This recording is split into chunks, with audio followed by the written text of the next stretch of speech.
同大家分享下黑心港女嘅手段，等大家遇到都知道咩料，即刻 say 咯。今次講嘅手段係臨變屈兵，臨時變動屈人做兵。是咁的，我有個學生約咗個黑心港女7點半喺尖沙咀度食飯，去到約會當日7點鐘，個港女突然同個學生講，叫佢過嚟將軍澳呢邊食。條女係住將軍澳㗎。我學生又戇居居揸車去將軍澳度揾佢，去到之後條女就話呢頭冇咩食，都話出返去尖沙咀度食。咁我學生又揸車同佢去尖沙咀食飯，條女目的好明顯，咪就係昆人入去車去咯。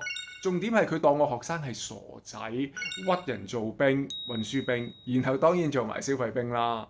喂，你想人車你咪開心見誠講咯，手段肉酸，做法老土，100-200蚊的士錢都唔捨得啊，好鬼 cheap 啊！我學生知唔知條女做緊乜？當然知，最撲街係條女都知道呢個男人知道佢做緊撲街嘢，條女都照做，因為佢當個男士係傻仔。黑心港女從來都唔會理啲傻仔同揩子嘅感受，大家一定要知道，當條女當你係傻仔，你可以唔做㗎。你一旦應機埋位，你喺條女心目中就真係一個傻仔。咁你諗下，條女仲會唔會中意你？